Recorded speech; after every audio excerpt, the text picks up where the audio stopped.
So welcome back, and just don't forget to take our online survey and keep tweeting at New York IIBN with the hashtag NYOPP14.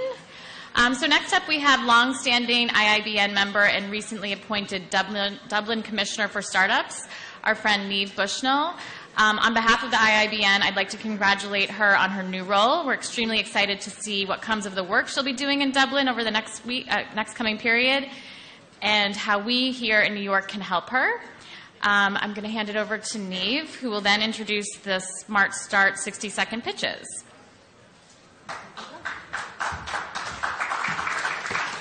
Thank you, everybody.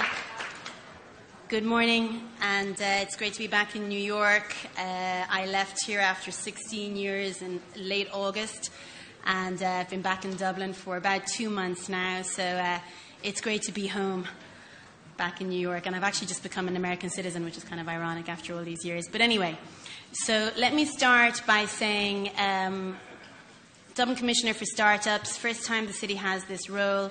Very exciting. I was just asked, was it full-time? It's absolutely a 24/7 job. And I have moved lock, stock and barrel, son and husband, back to Dublin to make it happen. So a bit about my background before I talk about the role specifically. As I say, I was in New York here for 16 years. So I came to New York in '98 with Enterprise Ireland. So worked for Enterprise Ireland for 6 years, helping Irish tech companies come in here. You all know the great work Enterprise Ireland does. Then I worked for Orbiscom. Orbiscom is a great payments company bought by MasterCard in 2009, one of our nice big exits out of Dublin back then. And then I started investing in software companies through an accelerator here in the city called Entrepreneurs Roundtable, which is an award-winning accelerator, and we've made some very nice exits since we started. Through that process, I got very interested and involved, obviously, in the startup scene, and I'm on my second startup, which I have handed over, called Idirus. It's a P2P learning and mentoring platform for corporations, and I handed it over when I got the Dublin job to a new CEO here, Jackie O'Brien, who sold her last company to Microsoft, so I'm hoping that she will sell my company to Microsoft sometime very soon. So that's me by background, and I think that's the perfect backdrop to why I went for and thankfully then got the role in Dublin as Dublin Commissioner for Startups. What is the role? So Dublin is a great city, as we all know. What I didn't really realise, and what you guys probably don't realise, even if you go back often, as I always did, is that there is an amazing startup scene in Dublin. I actually started tracking it myself back in 2011 when I became a mentor for an accelerator there called Propeller at the Ryan Academy. And I started thinking, God, there's really some good entrepreneurs here, there's some good ideas here, and there are some good mentors here. So going back and forth from New York back to Dublin, month by month, or every 6-month period, I should say, every time I went home, I could see more and more traction and more momentum in the startup scene in Dublin. So when this job came up, I said, this is such a big opportunity for Dublin, and its time has come. Dublin has arrived. One of the things that amazed me most when I got back there full-time this year, starting in September, was the number of really great startups we have in Dublin and their global potential. So one of the first things I did, and it was actually, I started the job officially on the 1st of October, but I was working in September because I'm like that, get into it and get started. So one of the first things I did in early September was judge the Spark of Genius, the ESB Spark of Genius competition. So 30 companies, 4-minute pitches, 3 of the companies got to pitch at Web Summit as a result. That was kind of the award. Every single one of those companies, I mean, 5 years before, I would have seen completely different credentials on stage in terms of their background, in terms of their confidence levels, in terms of their ideas and the technology.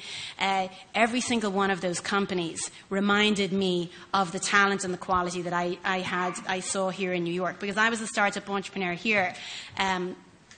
Pitching constantly at competitions here in New York, constantly going to meetups, trying to connect with investors. I've lived that life and the blood, sweat and tears that comes with this for like 3 years before I went back to Dublin. And it just amazed me. I knew there was some bright lights in Dublin, but 30 companies, 28 of them, I would say. I was like, wow, these guys are on a par with what I see in New York, with the community over there. We've really got something going on here. My next call of duty was to be involved with the Entrepreneur of the Year Awards, which is a national award across Ireland, and it's done regionally and by city, first of all, and then it all comes together in Dublin finally at the end of the year, actually in December. So I was involved in the Dublin City version of it, and about 156 companies applied to try and pitch for this thing, and they went through rounds, and by the time I got to them, there was 17 companies left.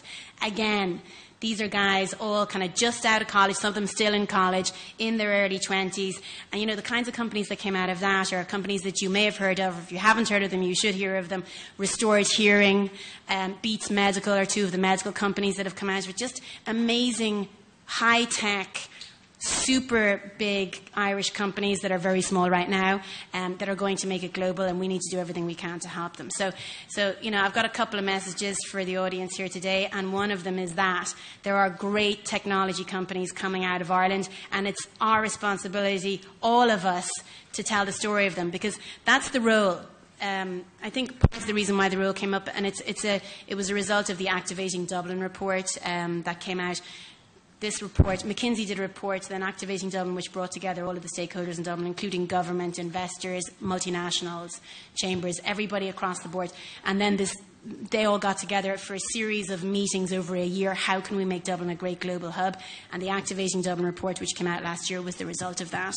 Recommendation number 1, Commissioner for Startups. We need somebody who unites the community in Dublin.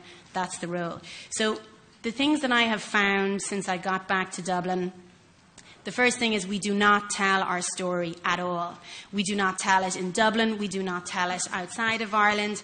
And the entrepreneurs themselves are responsible for that, but all of us too need to have the names of great Irish companies on our fingertips, on our tongues.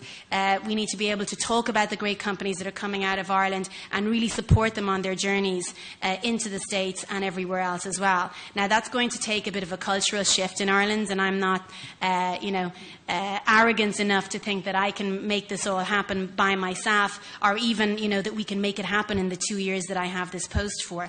But it will help if all of us try to promote the great companies that are coming out of Ireland, not in a generic way, but in a very specific way. There was an article published in Economist, which is an American tech magazine and newspaper that you guys might know, and in there I had a piece, The Next Wave, 20 great Irish tech companies you've never heard of.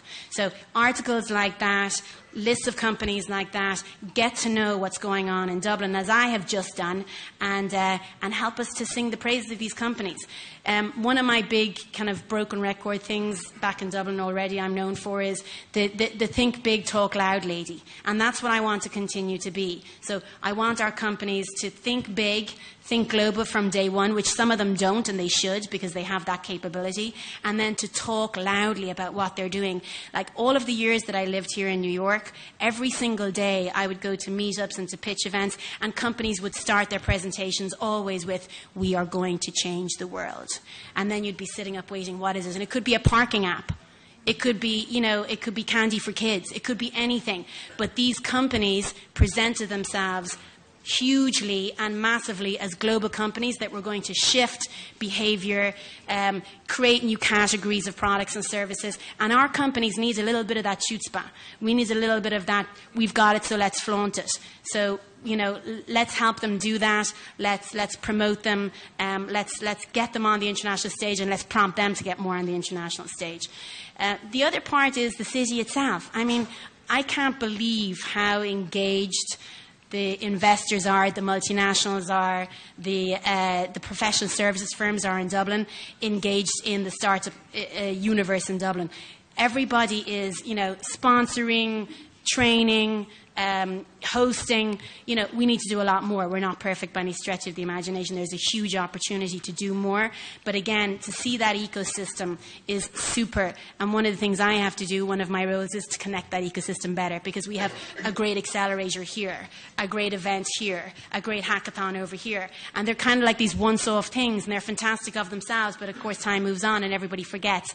So another one of my broken record things is, what's the and there for? What's the next step for everything that happens? All of of that massive effort that goes into making something happen and making it a success, what is the next step for the entrepreneurs that go through that and come to out the other side? Can they get funding as a result of that? Can they get into Enterprise Ireland as a result of that? Can they get overseas mentors as a result of that? What are we doing? How are we connecting all of the different energies and efforts that are taking place in Dublin and make it more of a unified approach? Because that's the competitive advantage of Dublin.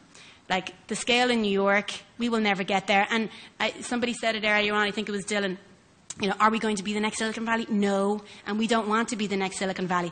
Dublin needs to be and will be, with all of our support, the best startup city it can be. And that's good enough. So we need to focus on specific clusters, world-class excellence in terms of our products, in terms of our design, in terms of our marketing, and we will be a brilliant startup city that ranks up there with all the rest of them. So that's kind of my pitch here today. One final thing, another new mantra of mine is talent, not taxes. So Dublin and Ireland, the story of Ireland as a tax haven is so old, so tired, so out of date. When you are the only people who are comfortable writing that story and talking that story today are people who are completely disconnected with it and I want the easy way out. If you are in Dublin any day of the week now, and talk to any of the multinationals from Google and Facebook down, you get a very good sense of how extremely engaged with Dublin these multinationals are. And again, we can do more and we will be doing more with them, but they are engaged in providing mentorship, in providing their expertise. They're buying companies. Google are buying companies in Dublin. Some of them can't be, some of these pieces of information can't be announced publicly. But the fact is, it's happening. So, the multinationals are part of the ecosystem. They're an incredibly important part of the ecosystem, and they are part of the startup story and more in Dublin. So, and they're there for talent. They were there for taxes, maybe for starting off with. They're staying there for talent, and more are coming in. Airbnb, TripAdvisor, all of these guys, they're coming in because of the talent as well. They can get the talent that they need in Dublin. And final point, I just spent the last couple of days at Web Summit, and I was trying to, after all of the years of blagging my way into conferences here in New York as a poor consultant or startup entrepreneur, and being at all of these great, high energy tech conferences here and on the West Coast and everywhere else, I was walking around Web Summit and I was trying to think, what is the difference between what is going on here, which is amazing, and what I've seen at tech conferences all over the world? And the difference is the people. There's a sense of happiness and connectedness and unity about the ecosystem in Dublin. And when we bring people into that, they're part of that as well. I think Conor said it earlier on. People like us.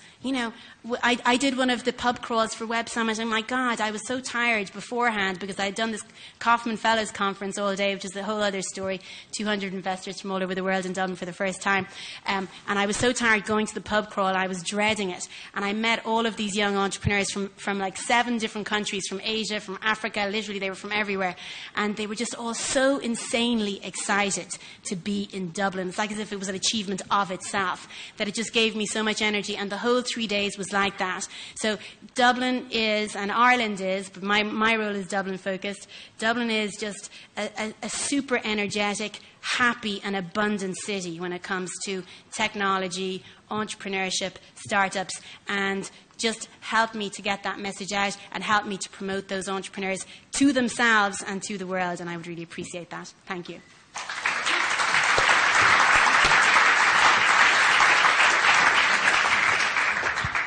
Jerry Moan will now come up to introduce the next 60-minute pitches. Thank you.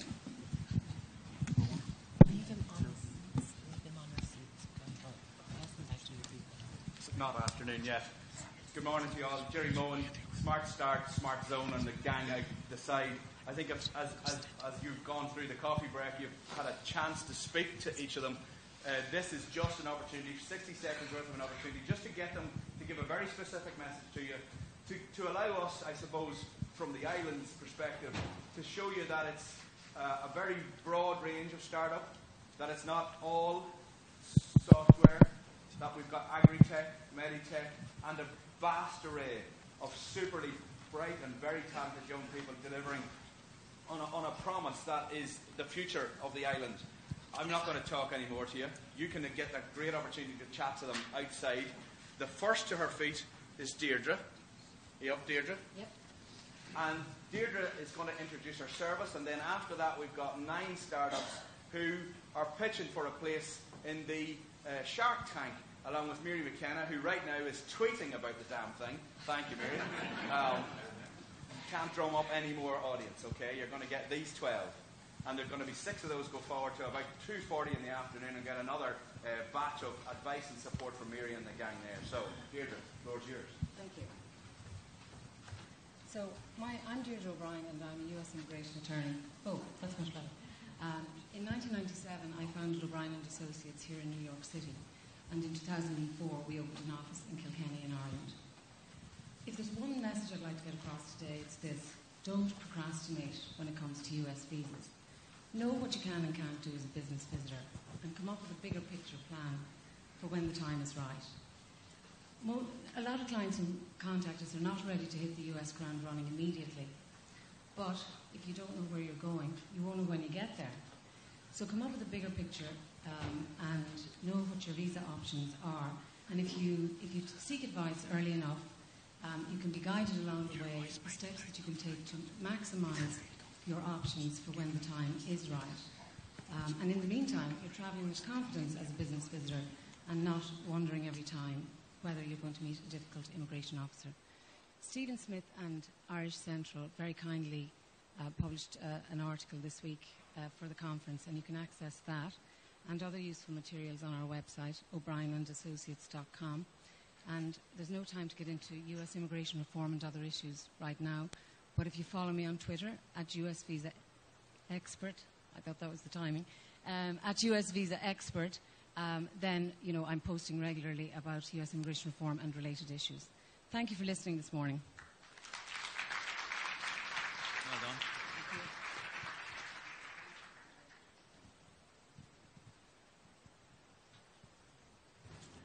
Hello everybody.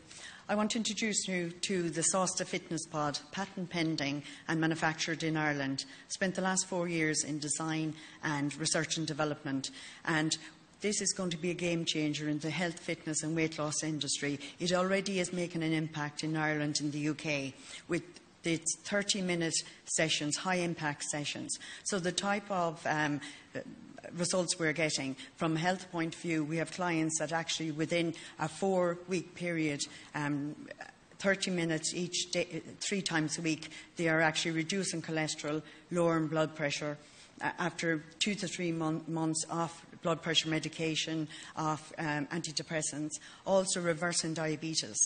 From a fitness point of view, when somebody comes in to use it for the first month, they improve their fitness levels between 10 and 20%. So we see this a big game changer. And also in the beauty industry, cellulite disappears between 4 to 6 30-minute sessions.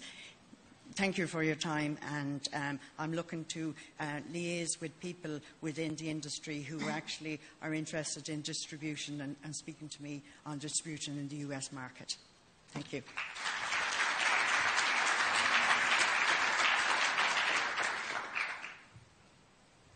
One, two. Hi, everybody. These smartphones that most of you have in your pockets shoot incredible high-definition, high-quality video. And what fan footage does is enables people who attend live music and sports events to use their smartphones to tell the story of the event from their own personal perspective. And it's an incredible way for brands to make an emotional connection with people at live events using fan footage technology. So I'm hoping that some of the people in the room here today can help connect fan footage with the digital marketing and sponsorship key people with major brands here in the US and also around the world. So at music concerts, we've worked with bands like Linkin Park, Bon Jovi, Culleton. They pick one song from their set, they record the audio automatically, and they ask the fans to film it together. We've worked with Leinster Rugby, Munster Rugby, and major football teams to do similar at sports events. So I'm Cathal from Fan Footage. I'd love to speak to you more about it. Please come and talk to me. Thank you very much.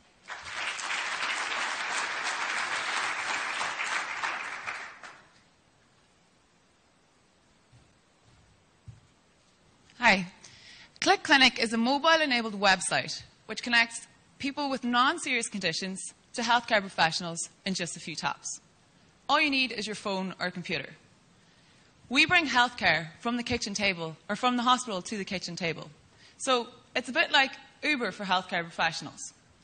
Click Clinic gives you direct access to healthcare professionals from the comfort of your own home, workplace, or sporting facility. What are the pluses? There's no cost associated with missing work or scheduling appointments. For the healthcare professional, it removes substantial overheads associated with the provision of their service, while providing them with increased flexibility in their hours and working locations. I'm Elvine Irwin, the CEO and founder of Click Clinic, and my mission is to revolutionise how healthcare services are provided by bringing the healthcare professional to the person in need, and for this to be the globally accepted way for providing these services. Healthcare should be at the fingertips of those in need. Thank you.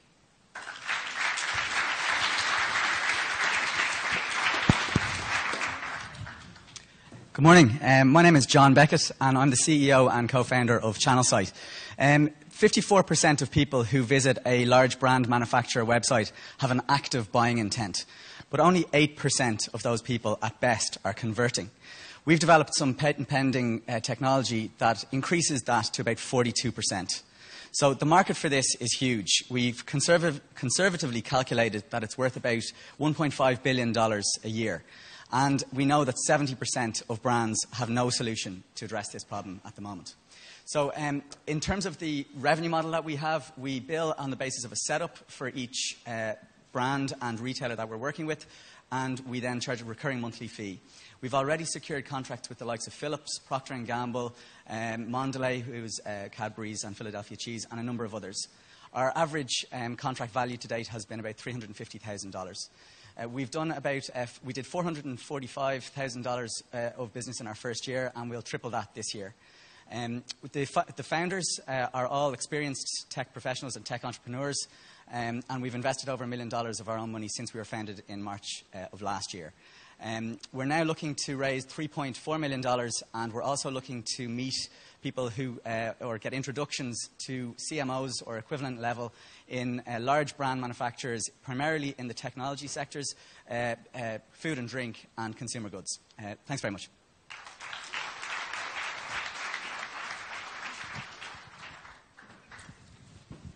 Good morning. I'm Deirdre Colgan from Easy Technology.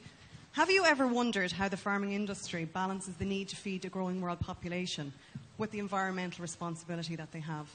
Well, the solution to this is precision farming. And by precision farming, what I mean is placing the minimum inputs onto the land to achieve the maximum crop output. At Easy Technology, we've seized this opportunity and we've developed a range of machinery around this concept. We have a non-tipping trailer that protects crops. We have specialised fertiliser equipment. And we have a very new exciting concept in a one-pass system which seeds, fertilises and tills the ground in one application. This saves 75% of the machinery and energy requirements based on conventional methods and up to 30% of the fertiliser needed. We're here today to seek opportunities for sales and distribution in the US, and although we're a small Irish company now, we do have global ambition. And if you have any doubt about our global potential, I'll leave you with this thought. Once in your life, you may need a doctor, a lawyer, or a policeman, but 3 times a day, every day, you need a farmer. Thank you very much.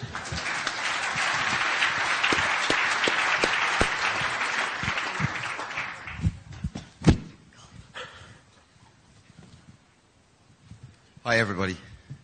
My name is Ollie Hines of Hub Controls. Do you know how much your energy has increased in price over the last 3 years? 37%. Millions of households around the world have their incomes falling behind inflation, and all their energy bills are growing rapidly. We're the founder of the Hub Controller. The Hub Controller is not just a smart thermostat. It's the world's first household utility bill controller. What it does that no one else does is it allows you to budget, and it will intelligently turn on and off your heating or your electricity or your cooling within your budget. What it also does that none of our competitors can do is it can be installed in 5 minutes using our patented technology. We've got an excellent team, but our team really comes from customers. We have been 25 years in this industry talking to customers, and that's what this device comes from. And what we're looking for in the States, what we're looking for in this room, is a partner that has a similar vision to us that wants to bring this amazing product to every household in the US and around the world. Thank you.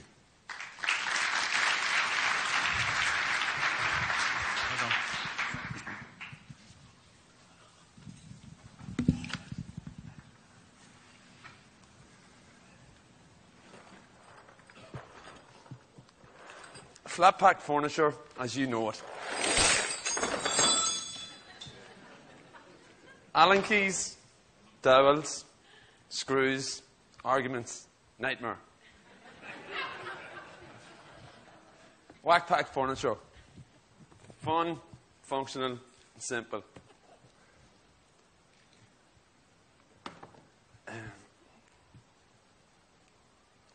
It contains a wooden wedge and a mallet, and is inspired by Irish famine carpentry.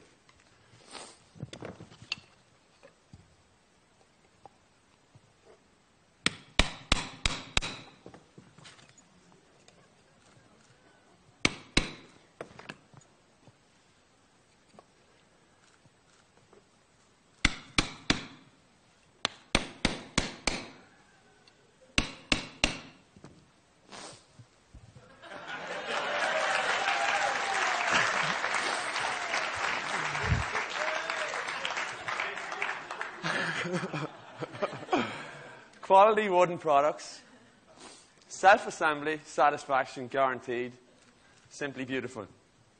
My name is Benny McGuinness, and I want to breathe new life into the Irish furniture industry, and I believe whack pack furniture can become a global product. Unlike clever cards earlier on, there's not a mallet for everybody in the audience. Thank you. Thank you.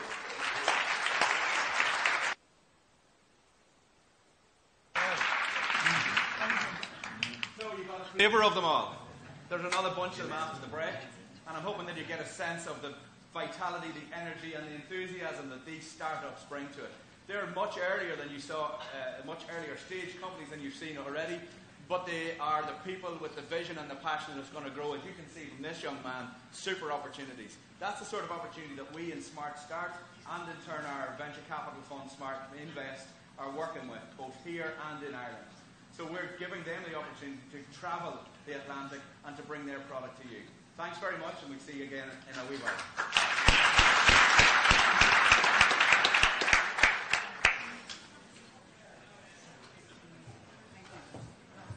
That was very impressive. I just want to remind everybody to tweet at New York IIBN and use the hashtag NYOP14. So that's hashtag NYOPP14.